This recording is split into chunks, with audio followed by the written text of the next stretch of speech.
new study by the National Center for Public Policy Research, and it shows that young people would save money by skipping Obamacare, just pay the penalty, $95 in the first year.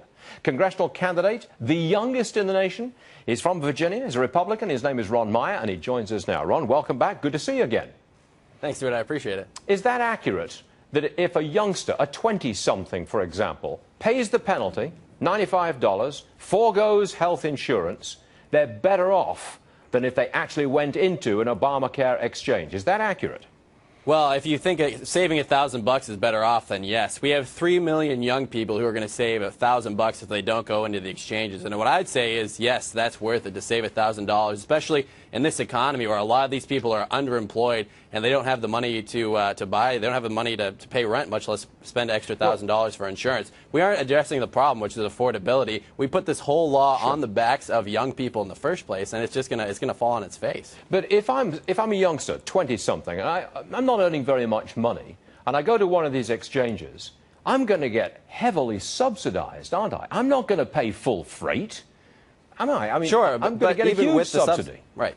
Well, even with the subsidies, the problem is we still have 3 million people who could save $1,000 even with the subsidies included. And the problem is because they'd save so much money, the Obamacare law actually estimates that we'd have 2.7 million young people enter the market. The problem is those estimates are going to be 1 million people short if the people who could save $1,000 don't get in. And that includes the subsidies. So the subsidies help some people, but they don't help, especially when we have an economy like this one where young people, can't find good starter jobs. They're making the $24,000 to $26,000 range, and so they don't qualify for an incredible subsidy, but they have a little bit, but it's still very, very, very expensive. Do you think that the Obamacare and its impact on young people is enough to sway the vote of young people away from the left, away from President Obama, and towards you, young Republicans? Do you think it's that strong?